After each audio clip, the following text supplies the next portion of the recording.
stories and crazy characters. They're hidden up in the hills and hollows.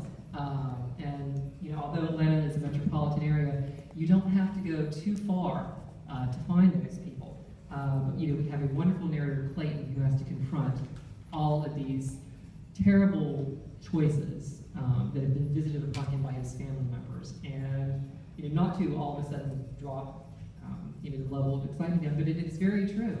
A lot of the hills and hollows of Georgia and Appalachia have financial problems, have rampant drug problems, and normal everyday people have to deal with these things in their families, and they have to struggle to survive even in 2015. But it's a great story. It just came out yesterday, so you were getting copies hot off the press. And unfortunately, my intonation doesn't do this book any kind of justice. So we are just going to bring Brian up here, and he is going to read in this fantastic firefighter Georgia boy accent, and I hope you all enjoy it. So please welcome Brian Panowich.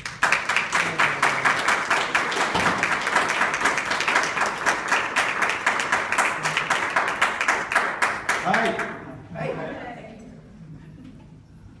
First, listen, I'm pretty sociable, so I don't get nervous all that often, but I'm a little starstruck having to read from this book in front of the guy that actually did the narration for the audio version of this book, Brian Troxell, who I've been listening to for years and thinking that, man, if I ever wrote a book, man, I got to get that guy, and I got that guy, and he's here. It's the first time I met him, so I'm a little impressed with that. So. But so anyway, thank you for that introduction. And my name's Brian Panowich, and I wrote a book. And I'm from Augusta, kinda. My daddy was military, so I'm not really from nowhere. But he retired there when I was 12, and that's where I ended up, and that's where I landed, and that's where I met my wife. And my wife opened me up to North Georgia, and that opened me up to this. So it's basically a story about family. There's some darkness in here. Quite a bit of it, but there's some darkness in the world, and especially like he touched on. He's from, clearly he has some West Virginia root, so he's going to be able to relate a lot about this. What a lot of people don't know is that West Virginia and Kentucky might be famous for that kind of thing, but it's been going on in Georgia foothills for a long time, and it just speaks volumes about the amount of intelligence it took to keep them off the radar, as opposed to everywhere else. So that's what we do. Anyway, so I'm just going to read it. So is that good? Yeah. All right. Now this first chapter kind of sets the tone for the book, and it's a bit lengthy. So if you guys are good, I'll read the whole thing, because you really ain't going to hit that bullet unless we get to the end of it. All right? We okay with that?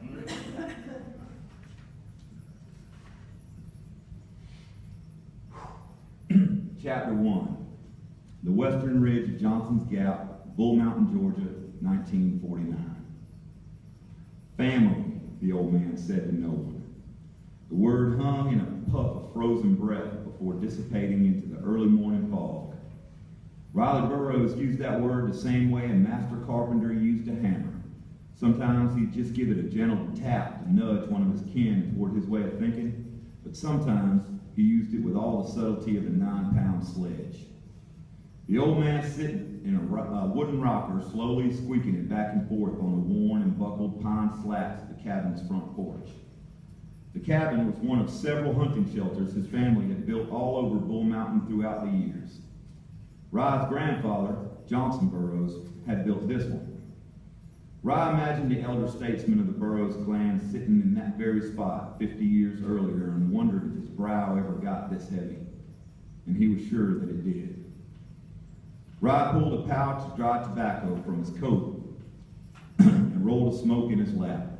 Ever since he was a boy, he'd come out here to watch Johnson's Gap come to life. This early, the sky was a purple bruise.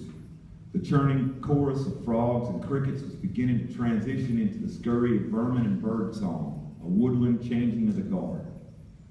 On frigid mornings like this one, the fog banked low over the vines of kudzu like a cotton blanket, so thick you couldn't see your feet to walk through it. It always made Rye smile to know that the clouds everyone else looked up to, he looked down on from the other side, and he reckoned that must be how God felt.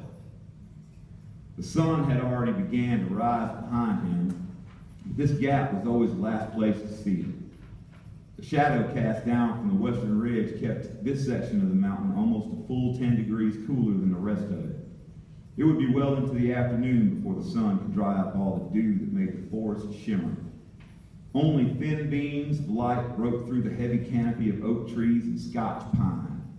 As a kid, Riley used to believe those rays of light warming his skin were the fingers of God reaching down through the trees to bless this place, to look out for his home. But as a man, he'd grown to know better. The children run underfoot, the women folk might have some use for that superstitious nonsense, but Riley reckoned if there was some Sunday school God looking out for these people on this mountain, then the job would not always fall on him. The old man sat and smoked.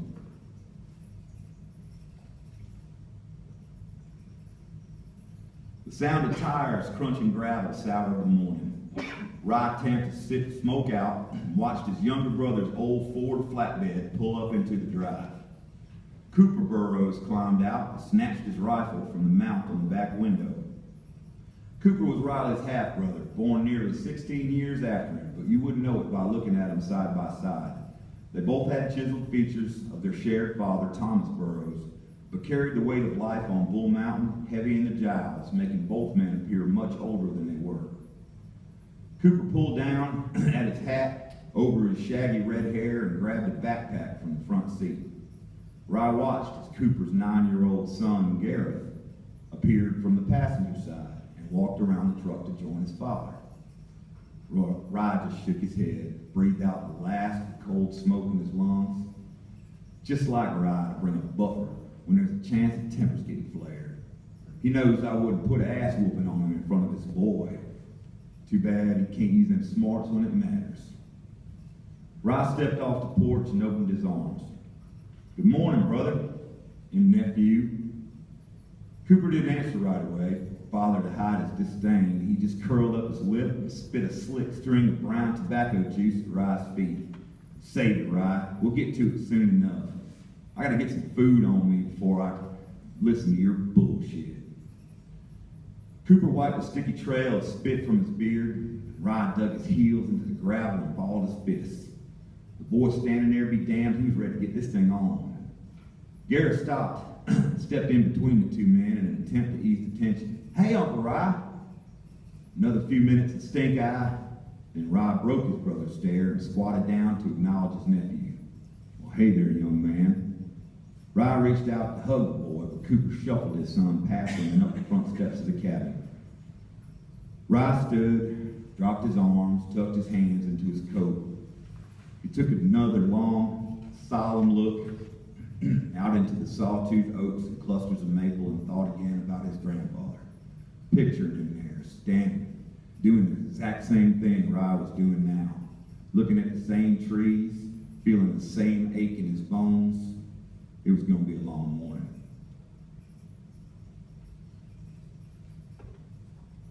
You got to keep stirring them eggs, Cooper said, taking the wooden spoon from his son.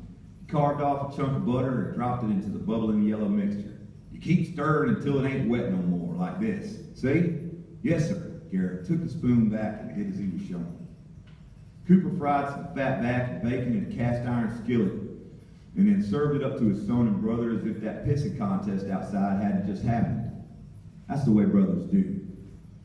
Garrett was the first one to speak. Daddy said you killed a grizzly bear out by this ridge back in the day. Well, he said that, did he? Rye looked at his brother, who sat shoveling eggs and meat into his mouth. Well, your daddy ain't right. It wasn't no grizzly, it was a brown bear. Well, Daddy said you killed it with one shot. He said nobody else could have done that. Well, I don't reckon that's true. You could have took it down just the same. Well, how come you ain't got the head hanging up in here? That would be something to see.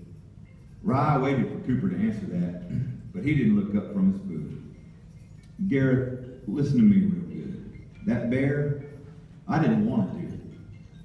I didn't want to do it just to have something to see or a story to tell. I killed it so that we could make it through the winter. If you kill something on this mountain, you better have a damn good reason. We hunt for necessity up here. Fools hunt for sport.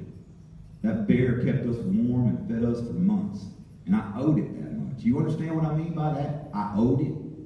I think so. I mean, I would have dishonored the life it led if I'd have killed it just to have a trophy on the wall. That ain't our way. We used every bit of it.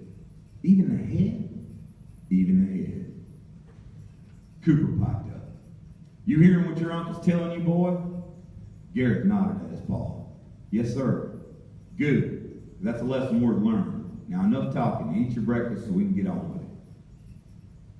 They finished the rest of the meal in silence. As they ate, Rye studied Garrett's face. It was perfectly round, with cheeks that stayed rosy no matter what the weather, peppered with freckles. His eyes were set deep and narrow like his father's. He'd have to open them real wide just for somebody to tell the color. They were Cooper's eyes. It was Cooper's face, without the calico beard, or the grit, or the anger. Rye remembered when his brother looked like that. It felt like 100 years ago. When their bellies were full, the two older men grabbed their rifles and stretched their cold morning muscles. Cooper leaned down and adjusted the wool cap on his son's head to cover the boy's ears. You stay warm and you stay close, he said. You stick on me. Your mom will have my ass in a sling when you get sick. The boy nodded, but his excitement was setting in, and his eyes were fixed on them long guns. His father had let him practice with the 22 to get used to the recoil and feel the scope, but he wanted to carry a man's gun. Do I get to carry a rifle, Daddy? He said, scratching at the wool cap where his father had pulled at it. Well, I don't reckon you can shoot anything without one, Cooper said, and lifted a 30-30 rifle down from the stone mound. The gun wasn't new, but it was heavy and solid. Garrett took the weapon and inspected it like his father had taught him. He made a show of it to prove that the lesson had stuck. Let's go, he said, and the three of them took to the woods. Cold dirt. That's what the morning smells like on the mountains. The air was so thick, the smell of wet earth would clog Garrett's nose. He tried breathing through his mouth, but within minutes he was licking grit off his teeth. Here, Cooper said, and handed his son a bandana. Tie this around your face and breathe through it. Garrett took it and did as he was told, and they walked. I'm not going to let you do it, Rye, Cooper said, shifting gears from Garrett to his brother. And before you start carrying on, don't try to give me your normal line of shit about it being what's best for the family. Mama, or some of these other young punks around here might buy into that nonsense, but you're not about to convince me that what you're wanting to do here is right. It's not. It's the damn opposite of right. Garrett listened, but played deaf. Rye was prepared and well rehearsed. He practiced his sparring session all morning to an audience of trees from that squeaky rocking chair. Anything that takes the worry out of putting food on the table is the right thing to do, Coop. It's in our best interest. Oh, stop that right now, Cooper said. You best have something better than that. We eat just fine around here. There ain't nobody on this mountain starving. You sure as hell ain't. Cooper motioned to Rye's belly. Garrett let out a small chuckle, and his father gave him a sharp smack to the back of the head. You mind your business, boy.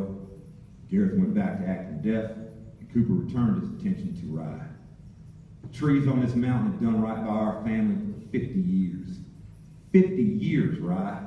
I would think respecting that, protecting that is in our best interest. The idea that you done lost sight of that pains me deeply. You actually think selling off timber rights to land where you were born on to a bunch of damn bankers is good for us? That breaks my heart, Riley. What the hell happened to you? I don't even recognize you no more. Money's more than we'll see in a lifetime, Rye said. And there it was. Cooper spit. It'll give our children and our children's children something to build on, a future. You don't seriously think we're going to survive for the next 50 years running corn whiskey into the Carolinas, do you? Done okay so far. You're not seeing the big picture, Coop. We should be doing better than okay. We should be working smarter, not harder. Stills ain't bringing in what they used to. Drinking ain't illegal no more. We can't survive off backdoor bars and pool halls. The money's drying up. I know that you know this. It's not the same business it used to be. The rest of the world is getting smarter and we're staying the same. The odds are against us. This deal with Puckett, It's going to make triple what we make in 10 years of Run and Shine. It's a chance for our children to, oh, now hold up a second. You keep saying children as if you got a dog in this race, right? Last time I checked, that boy right there was the only child on this mountain named Burroughs. You telling me you want to have a bunch of machines come in here and rape his mountain so he'll have a better future? Well, somebody has to look out for him. Cooper stopped walking. Daddy, Garrett said, tugged at his father's sleeve. Daddy, look. Cooper looked down to see where his son was pointing and then bent over to pick up a small clump of black mud. He held it to his nose. Then he held it to his son's nose. You smell that? Uh-huh. It's fresh. He's close. So just be ready. They kept walking. After a few minutes, the conversation resumed, but with hushed voices. The money will strengthen the family, Cooper. We can take the money and invest it in legitimate businesses. We can stop living out here like outlaws. You've got to see the logic in this. We can't live like this forever. Well, I've got other plans. What other plans? To plant that ragweed over by the north face? If Cooper was surprised that his brother was aware of his intentions, he didn't show it. He just shrugged. Yeah, I said. I know all about it. I know everything that happens on this mountain. I have to. I also know that ridiculous idea will have us moving in reverse. Bringing that kind of business up here will only bring in more guns, more law, and more strangers. Worse than any banker. Is that what you want? Is that what you want for him? Rye motioned to Garrett. Besides that, what's the difference between you clearing a few hundred acres to farm that crap or Pucky clearing it legally? Wake up, Rye. Do you honestly believe they'll stop there? Do you think that we'll ever be rid of them once they get their hooks into this place? Well, yes, I do, because that's what they agreed to. For a moment, all the anger and tension fell from Cooper's face. He looked at his brother and then at his son. It's what they agreed to, he said calmly. That's right, Rye said. So that means you met with him already. You done hashed out terms. Yes, I did.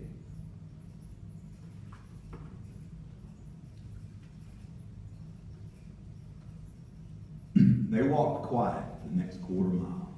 They stayed on the overgrown trail, stopping every so often for Cooper to show his son proof of the animals they were tracking. Broken twigs, footprints in the mud, some crumpled deer droppings. They were almost to the mouth of Bear Creek before Cooper said another word to Rye, and he spoke in a whisper. You already made the deal, didn't you? Rye felt more relieved than ashamed. It was finally out there. Yes, he said, it's done. They're sending one of their people down with papers today. I know you don't see it now, but someday you'll thank me for it, Coop. I promise you, you'll see. Cooper stopped walking again. Oh, now come on, little brother. How long do we have to shh? Cooper said and held a finger to his lips. He was looking past his shoulder at what Garrett had already spotted. Less than 20 yards to the right stood a massive 8-point buck drinking from the rushing water of Bear Creek. The sound of the small rapids covered up the men's approach. Cooper silently motioned for his brother to move upstream while he set Garrett up for the shot behind a deadfall of rotten pine. Rye obliged. He crept through the woods, keeping his eye on the buck. Cooper dropped down next to his son, who had already had his rifle trained on the deer. Cooper put his hand on the boy's shoulder and reminded him to breathe. Relax, son. Put the crosshairs on the thick muscle underneath his neck, right where the fur turns white. You see what I mean? Yes, sir, I see it. Buck turned up from the creek as if he'd heard him talking and looked toward their position. Rye was about 30 feet to the left of Cooper and Garrett's perch. No one took another breath until that deer dropped his head back to the water. When you're ready, boy, you take the shot. Cooper held his rifle across the fallen pine, shoulder to shoulder with his son. Garrett was still and ready. As the boy's fingers squeezed the trigger, just like his father had shown him, Cooper swung his own rifle to the left. 2 shots echoed through the forest. 2 shots that sounded like one. The big buck staggered backwards from the impact and then bounded forward in an attempt to deny its fate. Its back legs quivered under its weight, and finally the animal fell. Riley Burroughs didn't stagger at all when Cooper's high-caliber bullet pierced his neck. His body dropped immediately with a hard thud, and he bled out into the clay. Cooper cocked his rifle and chambered another round before cautiously approaching his brother Rye's body. He gave it a hard kick in the gut. It was like kicking a sandbag. Once he was assured Rye was dead, he lowered his gun and looked back at his son. Gareth, who had already dropped his own rifle to the ground and was trying to process what just happened. There was no tears, not yet, just confusion and adrenaline. Cooper looked down at his brother's gray and hollow face and spit a stream of glistening brown tobacco juice straight across it. And that was that. Cooper propped his rifle against a tree and sat down in the damp grass beside Gareth. The boy briefly considered running, but he knew better. That thought left his mind as fast as it had come. Instead, he sat and watched his father pull a plug of chew from his lip and toss it into the brush. Look around you, boy. Gareth stared at his father. I'm just telling you to do something, Gareth, and you best listen. Now take a look around, and I ain't asking a third time. Gareth did. He looked at the deer he just shot on the bank of the creek, and then he turned to the trail he'd just come in by. He purposely avoided the direction of his uncle. Cooper fiddled with the full pouch of chewing tobacco. Well, what do you see? Gareth's mouth was coated with chalk. He cleared his throat twice before he could speak. Trees, Daddy, trees. Trees and woods. That it? Gareth was frightened of saying the wrong thing. Yes, sir. Then you ain't seeing the most important thing. The trees and the woods are only part of it. The tears were starting to show now in the corners of Gareth's eyes. It's home, Cooper said. Our home. As far as you can see out in every direction belongs to us, to me, to you. Ain't nothing more important than that. Ain't nothing I wouldn't do to keep it so, even if it means I gotta do a thing that ain't easy doing. Ain't it Uncle Rye's home too? Gareth squeezed his eyes and steeled himself a backhand, but it didn't come.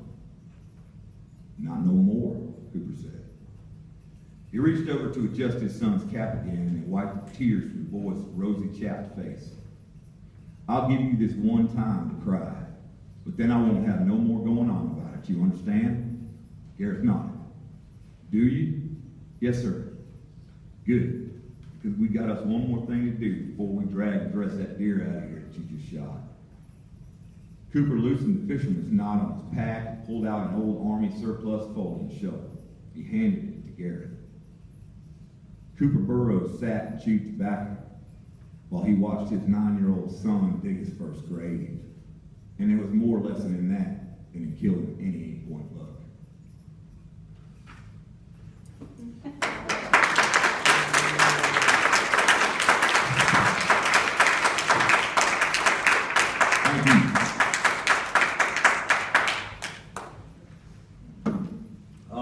That chapter takes place in 1949, and it serves as the darkest moment in the family's history. It sets off a chain of events that plays out over the next several decades.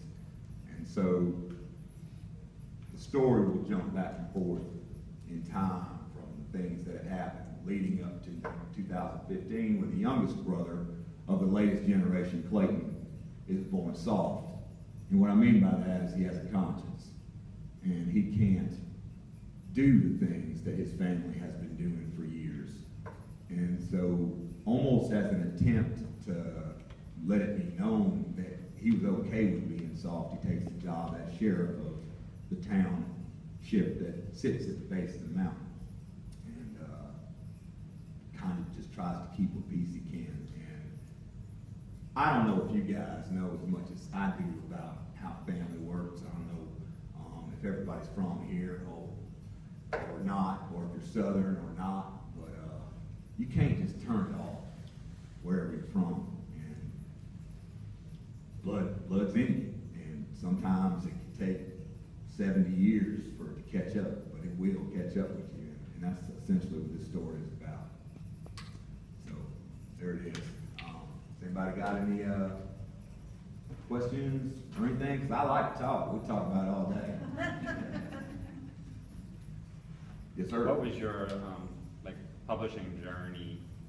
My publishing journey started 2 years ago. How about that? I know that what happened to me does not happen often, if ever, to writers. I spent most of my life trying to make music, and I started off as a writer when I was a kid, and then rock and roll started whispering in my ear, because kids that want to write comic books don't go over too well with girls. When I was horrible at football, I couldn't do that, so it was either the guitar or the football, one of the two. So I ended up doing that. It took me all over the Southeast, and I had a really good time. My baby daughter was born. I came back home and just got to write, just something to do. When you have to create something and you don't, and then you stop, you've been doing it for so long and you stop, it makes you miserable and you get resentful, and that's what was happening to me. So I started writing short stories online, just as something to do. And I didn't really have a voice. I didn't know what I wanted to write about or anything like that. I was out riding my mountain bike one day. This was in 2013, and I got struck with an idea of writing stories from two different sides of the fence, like the same story told from two different, protagonists and antagonists, and not necessarily knowing which one was which. So I went home that day and I wrote them, and I put them up on, I sent them off to the guys, small community of crime writers that print those kind. No money, no other reason other than to have my name next to the guys that I like to read.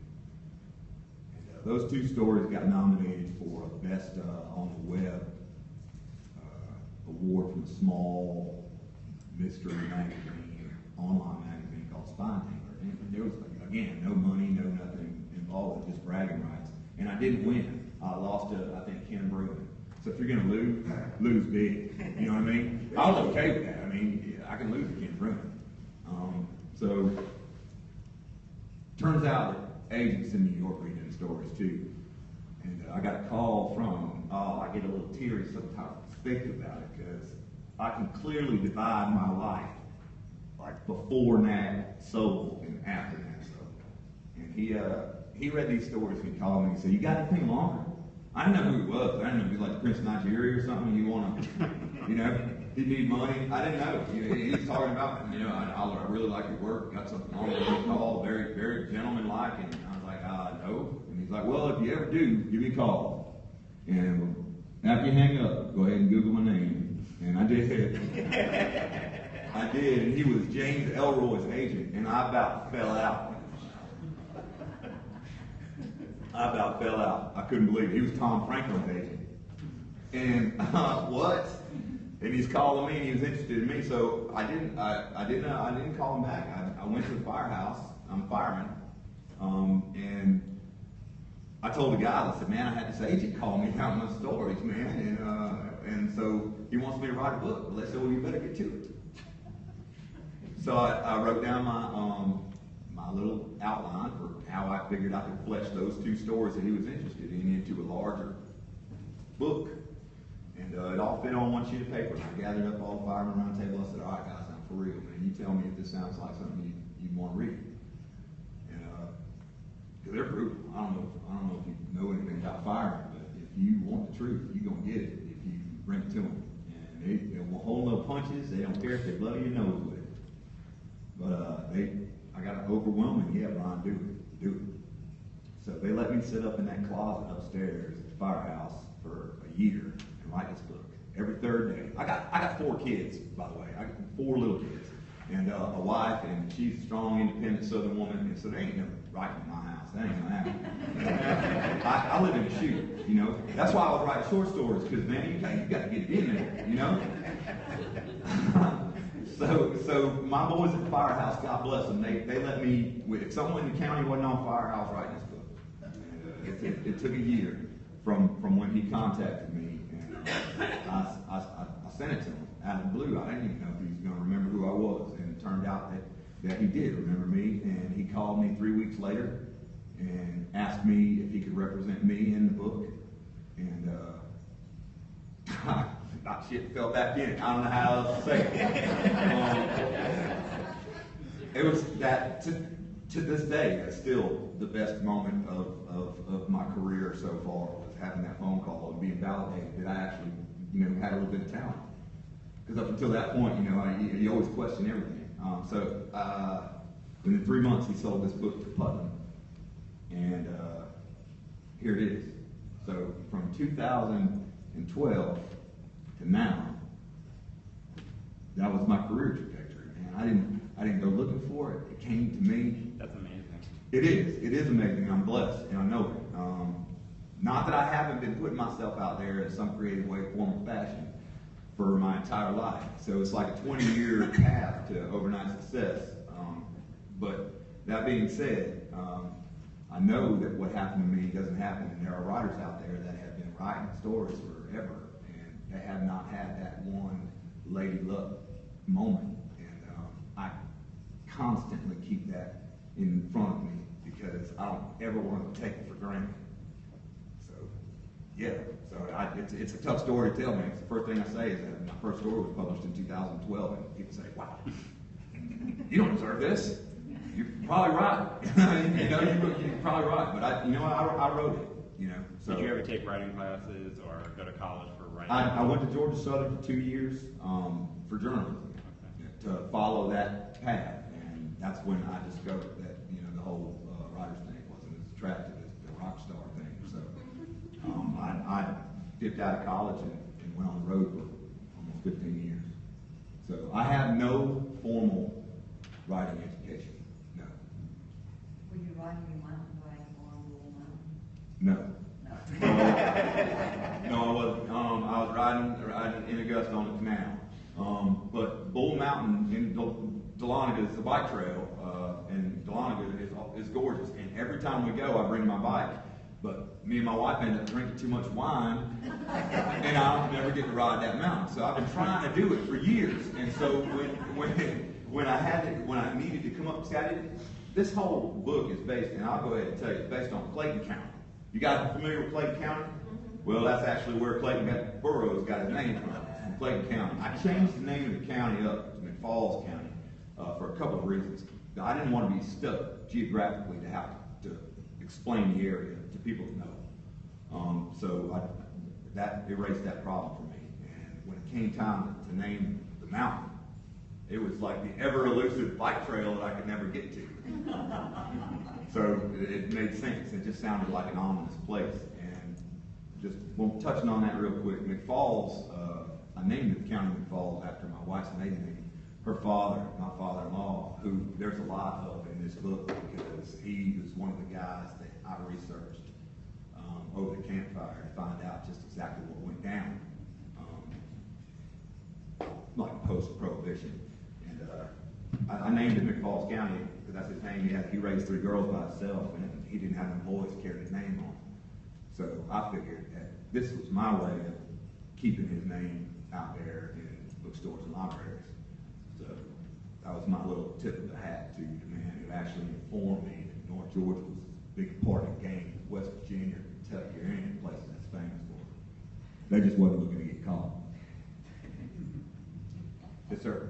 I was curious about your own reading habits. Is it in this area? You mentioned Elroy and Ken Bruin. I'm familiar with him, but haven't read it. And the typical people, the names that are spat out: Dundee McDonald, Michael Conlon. Sure. Was that always been your area of interest? No. My area of interest is as varied as it gets. I'm one of those guys that I'll walk through a bookstore, and if the cover catches me, I'll read flat salesman, and I'll take it home. I enjoy everything that there is to read, all different genres, all different stories. In fact, I never set out to be, for this to be lumped in with any type of Southern literature. I just wanted to write a kick-ass story. And when I started getting compared to, guys, genius writers like Woodrell and Wiley Cash, it took me back. Book lists compared me to Steinbeck. I said, man, listen, you got to take that off. Because those guys are like mythical figures to me. But no. In fact, one of my favorite writers in the world is John Conlon. And he writes a series. I don't know if you're familiar with John Conlon's work, but he writes a series. It's a borderline PI investigator / supernatural thing. but he's just brilliant. He's a brilliant storyteller. So if the story's good, I go down the road. I don't care necessarily what genre it is. You've been compared to Marion Cluzo also. Own it, brother. Own it. I tell you what, when I saw that, I had to go sit in my garage and breathe for a few minutes. I did. Ivan Held, who is the president of Putnam, when I went to New York to meet all these people after this whole thing happened, and the first thing, Ivan Held came to the meeting, and my editor, Sarah Minnick, who's amazing and beautiful and so talented, she said, Ivan doesn't come to meetings. That's weird. You must be hot, he must really like you. And he sat on a table. He said, "Have you ever read The Fortunate Pilgrim?" And I was like, "No." He's like, "That was Mario Puzo's first book before he wrote The Godfather, and it's great. And you remind me a lot of that, of Mario Puzo." And what do you say then? What do you say? Before passing out, Yeah. Another person I want to compare you to, which I instantly thought of when I met you, was Ted Nugent. You have his energy and you have his spirit, regardless of his political, whatever. Ted, you just have Ted stole my hat. His energy. That's all I did. Yeah. What project are you working on now? What's your next project? I was just talking. This will relate to your question, but I was just talking about John Connolly and the way he does his series, and I love it. When they bought this book, they bought it as a 2-book deal, Putnam did, and they wanted a sequel to this book. And I never wrote this book with the intention of writing a sequel. So, but getting your main character into a sticky situation and then getting him out of it like once a year, to me, doesn't really hold any much weight there. There are a lot of guys out there that do it really well, clearly, because they're the best-selling authors in the world. But to me, I just did not have the gumption to keep getting Clayton Burroughs into a sticky situation in North Georgia. I mean, it is North Georgia. So how many sticky situations are there to get into? And so that being said, I pitched them back instead. I said, instead of doing a series, why don't you let me build the world and let me tell stories about other characters that live in this area, and let me use Bull Mountain as the only recurring character. The place will be the character that makes it and the connective tissue that takes it all and keeps it all together. So the second book is done, and it's currently in a revision mode with Putnam. And it's telling another story from the same place through some of the same characters from this book and new characters that populate that story. So I kind of talk about Elmore Leonard in that sense. Elmore Leonard would write a book about a main character or a couple of main characters, and they would have a run-in with a couple of bit characters in one chapter. And then 2 books later, he'd write another book where them 2 bit characters were now the focus of that story. And it was that universe that Elmore Leonard built that made me think like he was doing it for us, like for the fans. You could read his books and love him, but if you was a fan of his work, then you knew that so it was like an inclusive feeling, like it was just for me, and that feeling of inclusive is that's the best reason to read anything.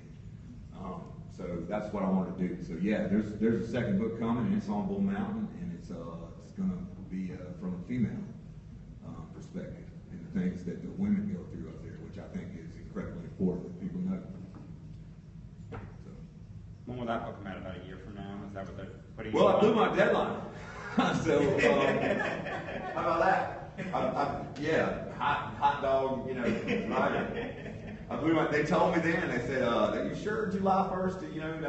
Are you sure that's not going to give you much time?" I was like, "Yeah, I'll knock it out. I'm so excited, man. Just what I got to do? What I got to sign?" But no, it wasn't done by July 1st. And I called Sarah, and she laughed at me, and she said, "No worries, no worries." So my deadline got pushed up. So we're looking at a fall release of 2016 to follow up to this book.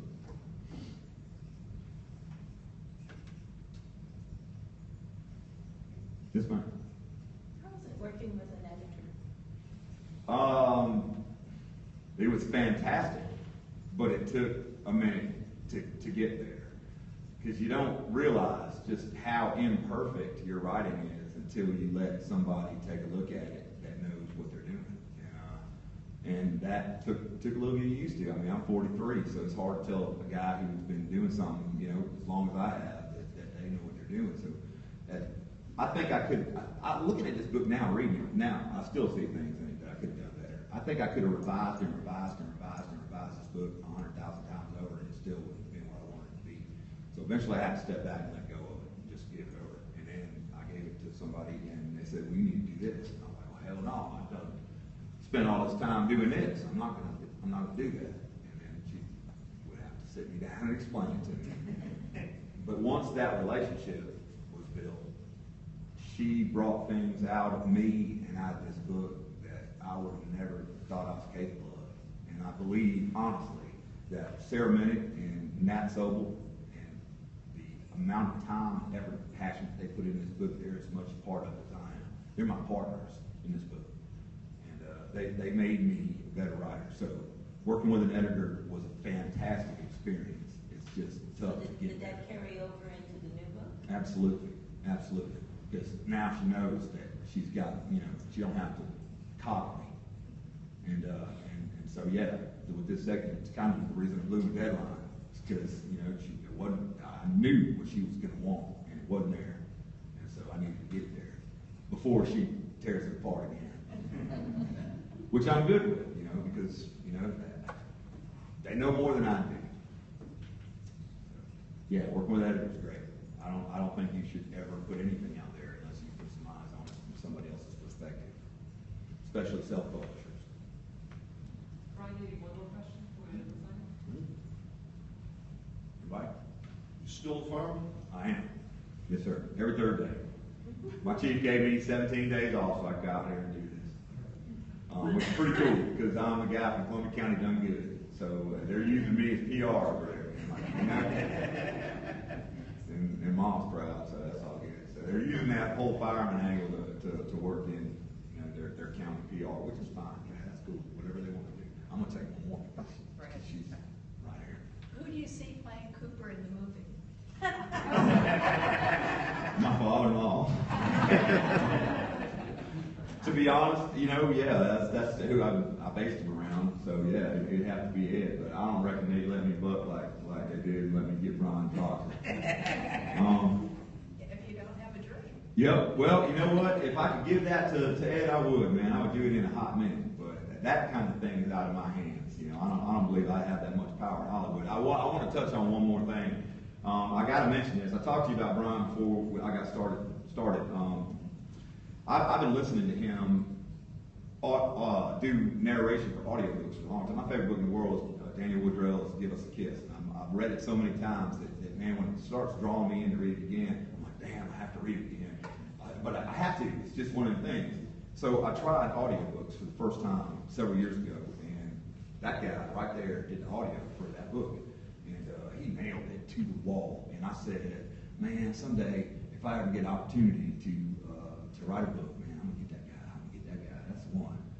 And so when I found out that Recorded Books had bought the rights to put out an audio book with this, I said, ooh, I got a guy. I'm telling you, this is the guy. I heard him when I was writing it. This is the guy. And they basically shut me down. They said, no, I'm sorry, we're in New York and we got to use people that we use in New York. And they made a mistake because they said, we can't use that guy, he's down in Atlanta. I said, what? He's in Georgia? He records in Georgia? Oh, hell no. And I fought and bucked, and we went back and forth with as many people as we could possibly get until I got it. So I kept that in-house too. So this book, and even the guy reading it in the audio is uniquely and as Georgia as it gets. And I couldn't be more proud of that, man. So thank you. Thank you. Yes, sir. Yes, sir. That's how we do. So. Excellent. Yeah. Let's go sign some books. Nice to meet you. Thank you all so much for coming. Foxtails Books, while we're keeping it all in Georgia, has copies of Brian's book for sale. Yes. I thank you in advance because all of our independent bookstores at the sell of our events donate a portion back to the Center for the Book. And while you're out there, do stop and get one of these nice little printed cards with a recipe on it, because I do believe the quote of the evening is every 5 gallons of mash yields about 1 gallon of drinkable shine. So, I don't condone that you make your own liquor at home. I'm just saying that it's possible. that is a public service Thank announcement. you, that already gone. Thank you all so much for Thank coming. you.